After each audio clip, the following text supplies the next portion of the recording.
2학기 유마경 수업을 같이 하게 되었습니다. 먼저 교재와 유인물을 준비해 주시면 되겠습니다.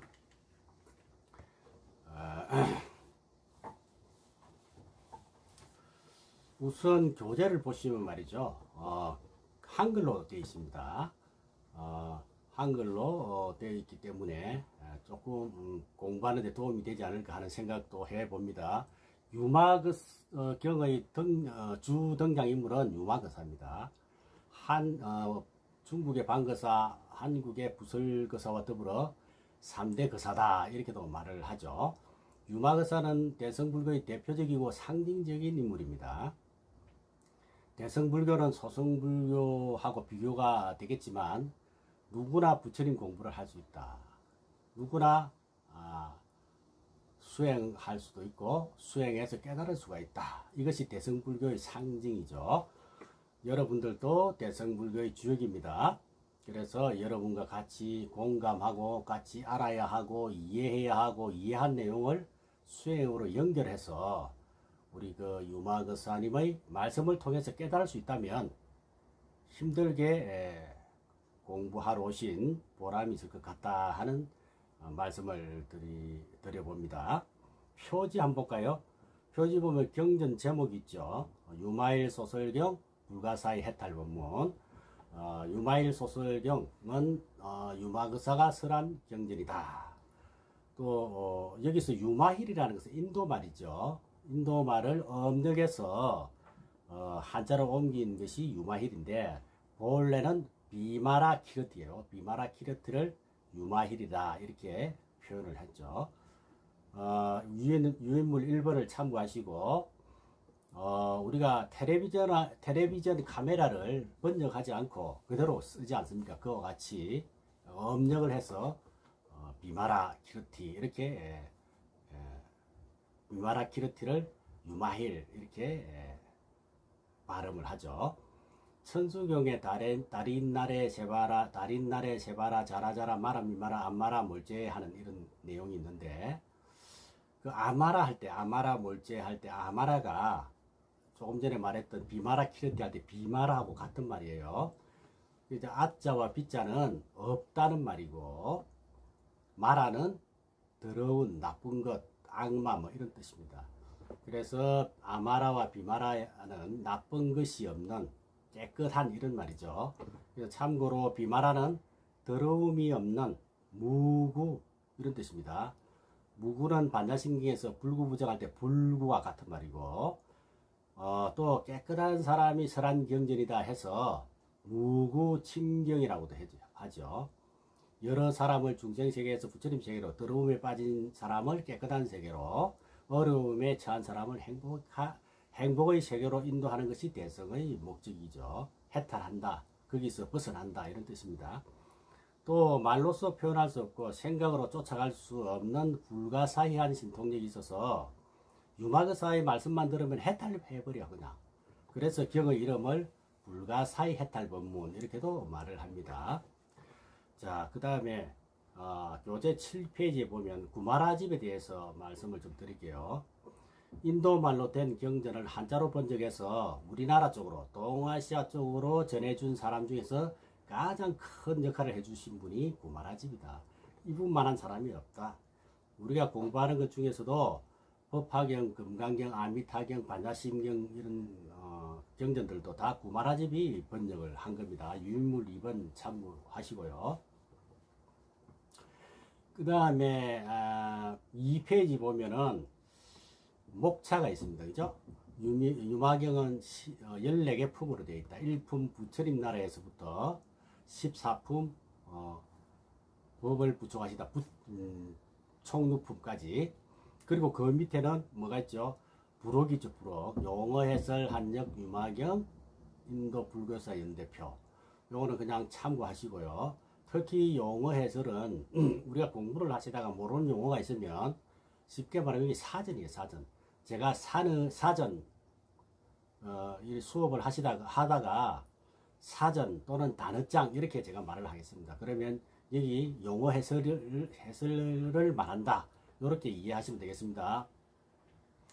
자, 유마경은 여러 차례 번역이 됩니다. 말이라는 것이 시대마다 조금씩 바뀌죠. 그래서 현장 법사는 600년대의 사람이고 구마라집은 300년대에 사시던 인물입니다.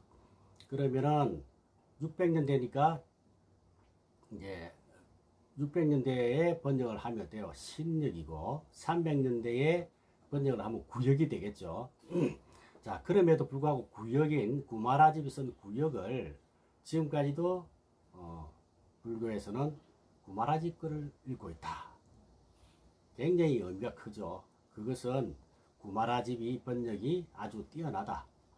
이렇게 말을 할 수가 있겠습니다.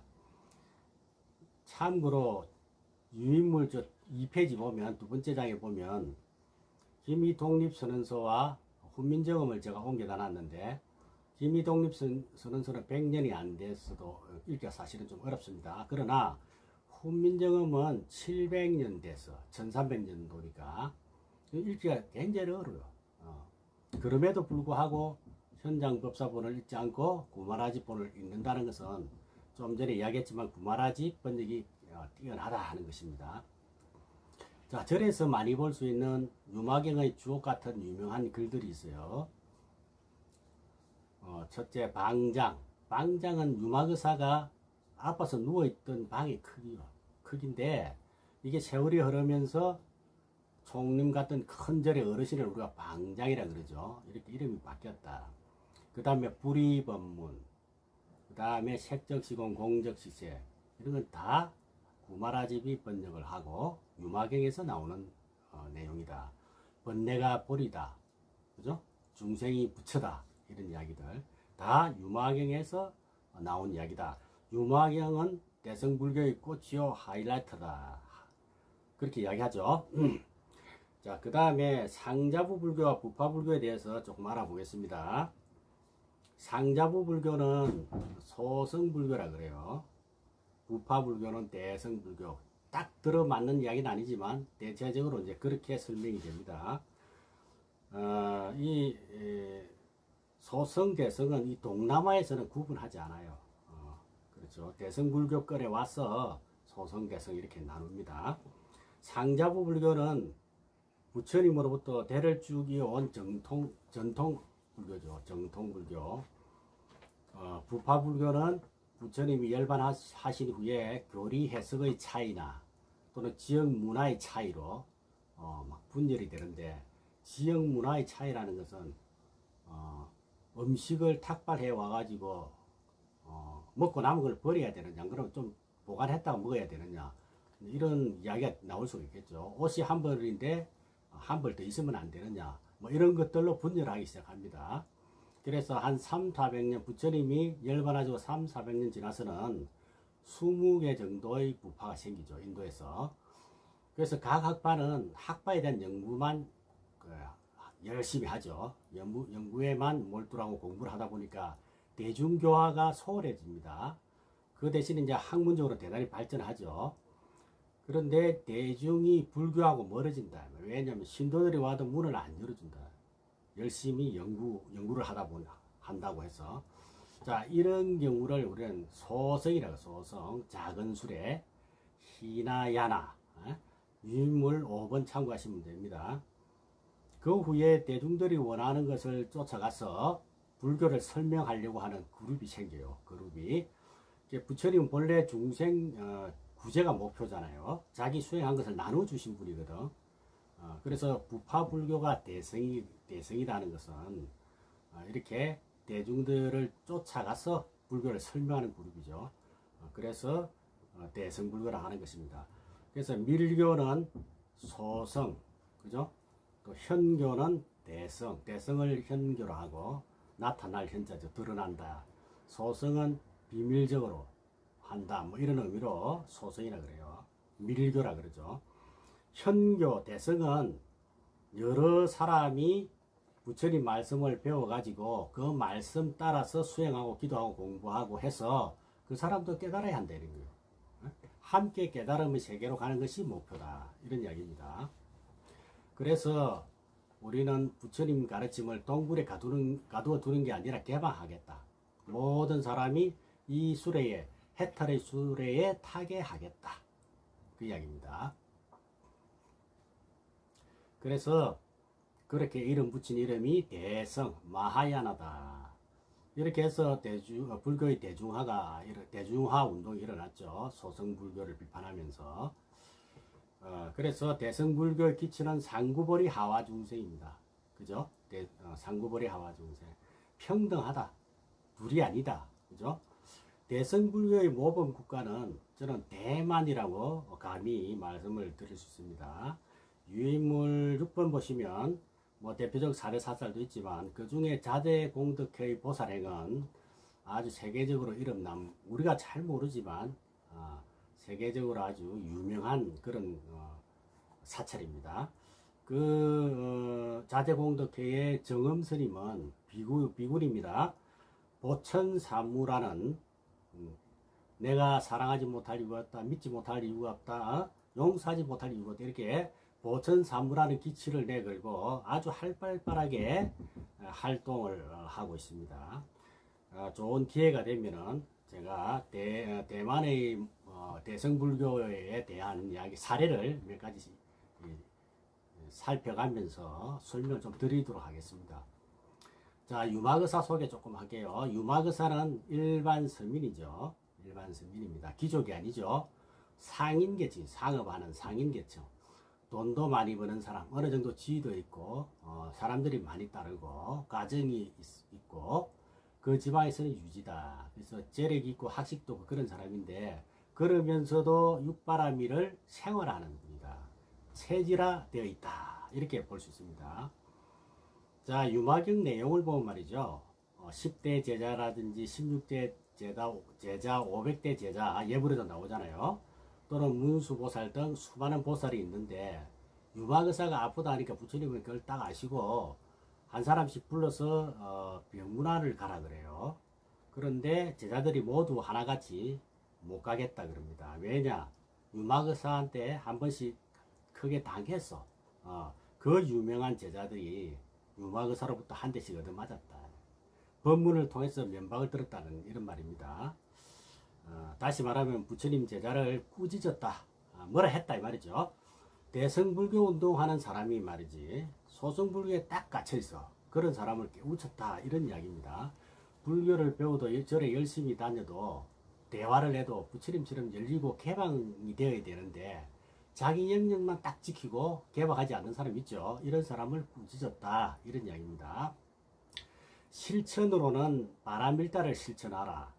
바라밀은 6바라밀이 있고 10바라밀이 있는데 유인물 8번 참고하시면 됩니다. 그래서 이 10바라밀에 대한 흔적을 한번 이제 소개를 드릴 테니까 한번 찾아갈 수 있으면 기회가 되면 한번 찾아가 보십시오. 고성 건봉사가 있습니다. 그래서 이제 금강산 남쪽 자락이 되겠죠. 우리나라에 옛날에는 여기는 이제 군부대 지역이 되어서 들어가기가 쉽지 않은데 요즘은 그냥 들어갈 수 있죠. 이 금봉사에 들어가면은 그 다리가 하나 있어. 다리 능파교라는 다리가 있는데 조그만 다리예요. 그 이름을 붙여놨다. 능파교라고. 그 건너편에 이렇게 보면 석주 2개, 그렇게 돌로 된 기둥이 2개가 딱 있습니다. 그게 한쪽에 5개씩 10개의 문양이 있어요. 그게 이제 10바라밀 문양이에요. 그걸 가서 사진도 찍고 한번 설명도 보고 이렇게 하면 이 바라밀다에 대한 공부를 충분히 할 수 있다. 저는 이렇게 생각합니다. 한번 기회가 되면은 한번 살펴보시기 바랍니다. 이렇게 보살은 끊임없이 베풀어주는 사람이다. 이런 말을 하고 있는데 소승의 사람들은 틀에 딱 갇혀있다. 이런 이야기입니다. 다시 5페이지 한번 볼까요? 5페이지.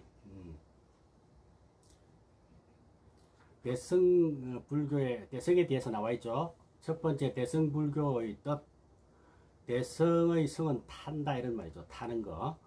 중생들의 세계인 이쪽 언덕에서부터 깨달음의 세계인 저쪽 언덕으로 도달하게 하는 것. 도달하게 하는 가르침. 그죠? 도피안이라 그러죠. 그러니까 모두가 하나가 되어서 누구든지 그 수레를 타기만 하면 깨달음에 이를 수 있다. 이 가르침이 대승불교의 뜻이다. 이렇게 말할 수 있습니다. 그 다음에 두 번째 대승불교의 특징은 뭐냐? 첫째, 자리와 이타를 함께 하고 있다. 자리는 뭐죠?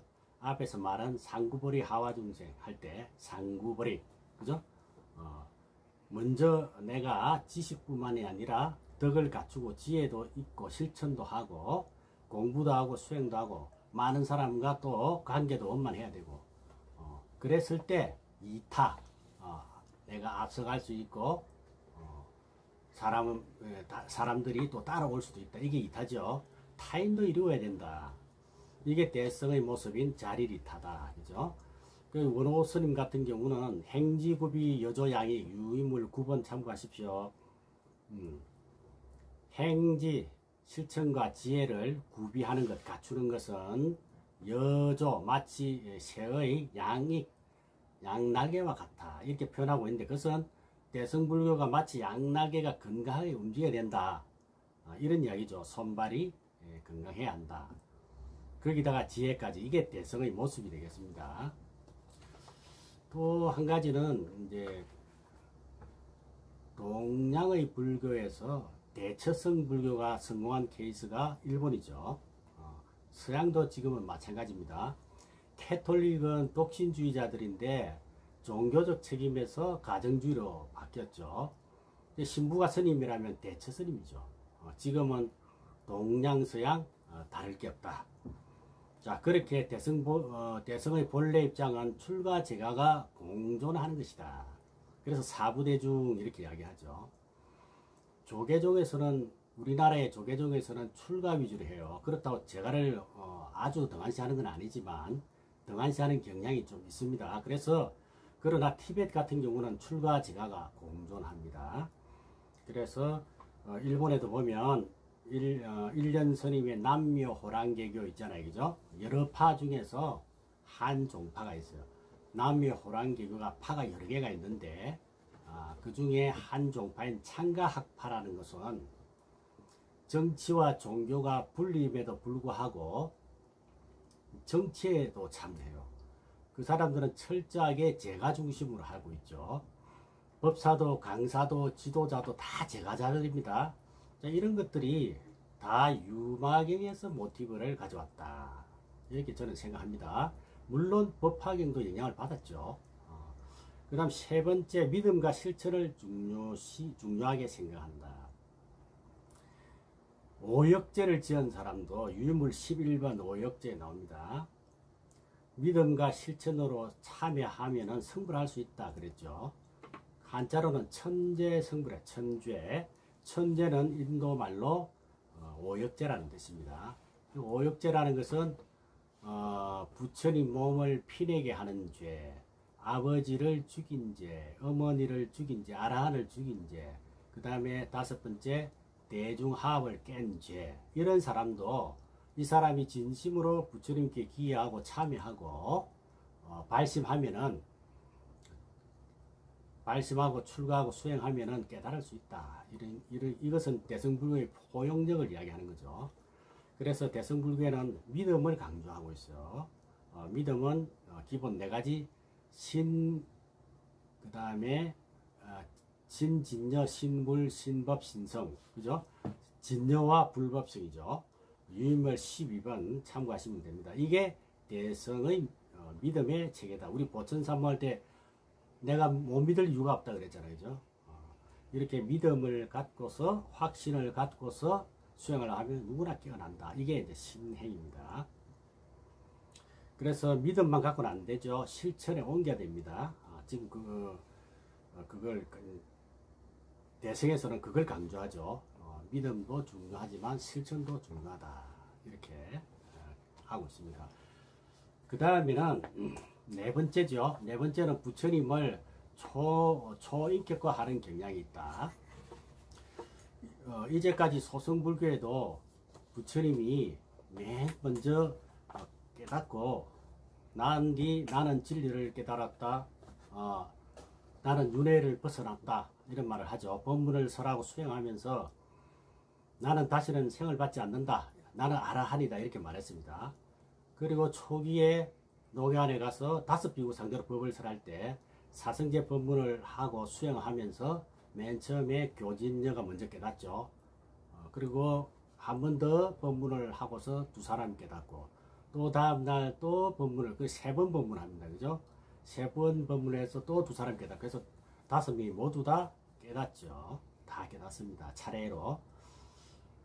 그래서 3일 만에 다 깨달았는데, 그러니까 부처님이 5명 모두에게 너희들도 아라한이다, 그죠? 이렇게 불러줬죠. 그러니까 처음에는 부처님이라 안 하고 아라한이라고 그랬어요.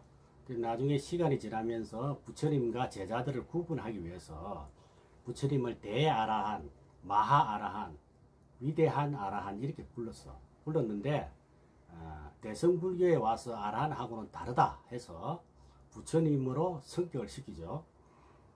그래서 부처님은 영원하신 분이요, 불생불멸하신 분이요, 이렇게 분이라고 신격화시켰다 해서 제목이 초인격화하는 경향이 있다 그랬네요.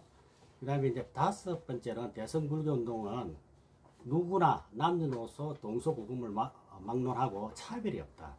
그래서 누구나 성불을 할 수 있다. 물론 부처님 초기에도 10대 제자 가운데 브라만도 있고, 그죠? 부처님 타 종교인도 있고, 또 부처님 아들도 있었죠. 아들. 가족도 있었단 말이에요. 가족. 그 다음에 천민 출신도 있었어요. 그게 우리 대표적인 우발이잖아요. 그죠? 이발사 하시던, 왕궁에 이발사 하고 있었던 우발이 같은 사람도 있었다. 그래서 부처님 제자에는 다양한 계급과 직업을 가진 자들인데, 또 그래 사회적으로 인도에는 카스트 제도라고 사성계급도 있었죠. 버크바슈, 브라만, 카사트리아, 바이사수드라. 유인물 13번 보시면 되겠습니다. 그 사성계급 지금도 있어요. 법적으로 뭐 어떻게 못하게 하지만은 현실적으로 지금도 인도에 있다. 자, 그런데 부처님은 뭐라 그랬냐 하면은, 이 다양한 사람들이 있어도, 계급이 있어도 우리 불교에서는 평등하다 이렇게 이야기해요. 그 비유를 어떻게 했냐면 물에다 비유했죠. 바닷물에 온갖 물, 계곡물, 강물, 시냇물, 세수물, 무슨 물까지 다 바다로 가면은 똑같이 바닷물이 되고 맛은 짠맛으로 똑같아. 한 맛으로 평등하다. 이렇게 이제 설명을 합니다. 그래서 마치 부처님 가르침의 세계는 바다와 같아. 이게 대성불교 운동의 평등이다. 대성불교는 차별이 없다. 이런 이야기입니다. 다시 7페이지로 좀 돌아왔어요. 구마라집에 대해서 조금 설명을 또 드리겠습니다.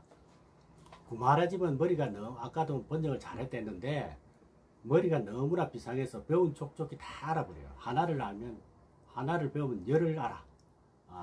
일문천오라. 하나를 들으면 1000가지를 깨달았다 그러잖아요. 그죠? 유인물 16번 참고하시면 되고요. 그만큼 뛰어난 사람이었다. 의학에도 천재였다. 그렇게 이야기합니다. 그래서 구마라집이 살았던 나라가 구차국이래요. 한자로는 구자국. 이 나라는 인도와 중국 사이에 있는 나라인데 지금은 이제 중국에 속합니다. 청해성이라고. 그래서 천년 자원이 있었어요. 라스피 라줄라라고. 유인물 18번 보시면 됩니다. 라스피 라줄리. 청금석이라 그러죠. 파란색을 띠는데 단청할 때 쓰는 알료입니다. 그 당시에는 금보다 비쌌다 그래요. 지금도 그 지방에, 쿠차 지방에 가면 지붕이나 대문에 파란색을 칠하는 전통이 있어요. 행운을 가려다 준다는 색상이랍니다. 이걸 구하려고 아주 귀하기 때문에 로마에서도 구하러 왔다 그래요. 당시에. 이 구차국이 실크로드의 중심지거든요. 그래서 좋은 인재와 보석이 많은 그런 자원 때문에 주변 국가에서 전쟁 타겟이 돼. 주변 국가에. 왜? 점령을 딱 하면 농사 짓고 이렇게 안 해도 돈을 많이 번다는 것이죠. 자, 그래서 인도와 중국의 거점 무역도시였다. 결국 전쟁이 일어나고 구마라집은 인질이 돼가지고 잡혀갑니다. 16년에서 17년 정도의 수모를 겪죠. 조롱거리로 막 고생을 많이 합니다. 전쟁에는 종교도 없어. 무차별로 죽여. 구마라집이 가만히 보니까 어제 한 가족이, 한 측근이, 우리 편이 전쟁에 지니까 다 밀고자가 되더라는 것이죠. 그래서 인질로 잡혀갔지만은 유능한 스님이니까 번적 작업을 하는 것을 인정을 했어요. 열심히 번적 작업을 하죠.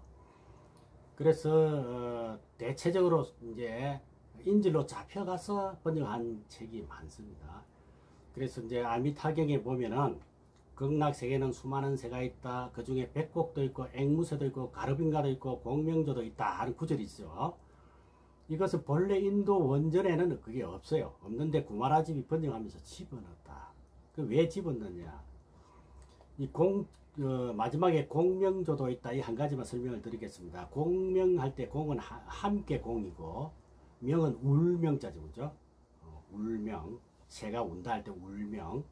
이 공명조라는 말은 몸뚱아리는 하나인데 머리가 두 개죠. 낮에만 활동하는 머리 하나, 밤에만 활동하는 머리 하나. 대체적으로 낮에 활동하는 머리가 자유롭고 편안하고 그럴 거예요. 하고 싶은 걸 하고.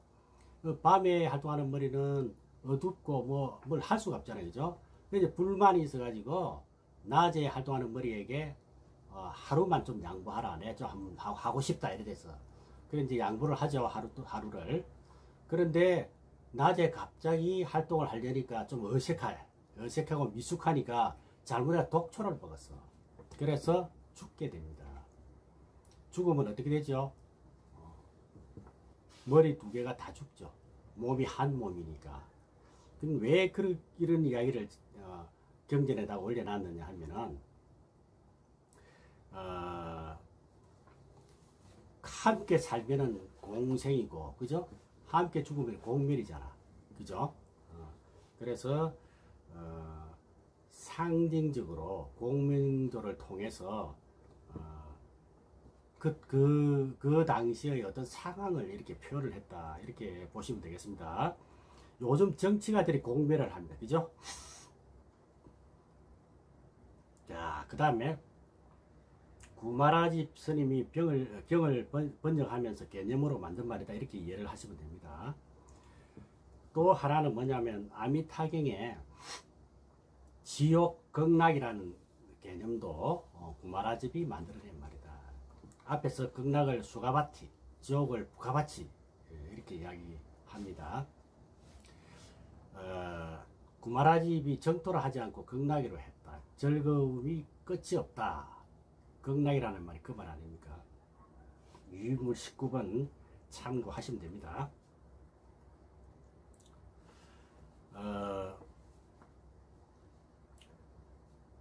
구마라집이 지옥이라 번역하고 또 지옥이 곧 극락이고 극락이 곧 지옥이다. 이 말은 번뇌가 곧 볼이다. 밭으로 치면은 옥토가 바로 잡초밭이다. 이렇게 이야기가 되겠죠. 바탕이 한바탕이다. 같은 바탕이다. 우리 인간의 삶이 마음 하나 바꾸면 지옥이 극락이 되고 마음 하나 잘못 쓰면 극락이 지옥이 된다. 이런 말입니다. 자, 이러한 개념들, 우리가 알고 있는 대성불교의 핵심 개념을 아주 알기 쉽게 정리한 분이 구마라집 스님입니다. 이런 분이 계셨기 때문에 우리가 이렇게 멋진 경전 공부를 할 수 있는 것이고, 또 이분이 번역한 경전들은 법화경, 아미타경, 금강경 등 400여 권의 대단한 명작들이 있다. 이렇게 말할 수 있습니다. 자, 오늘 수업은 여기까지 하고요. 다음 시간부터는 본문에 들어가겠습니다. 불국품 한번 읽어보고 오시기 바랍니다. 오늘 여러분 수고 많이 하셨습니다. 성불하십시오.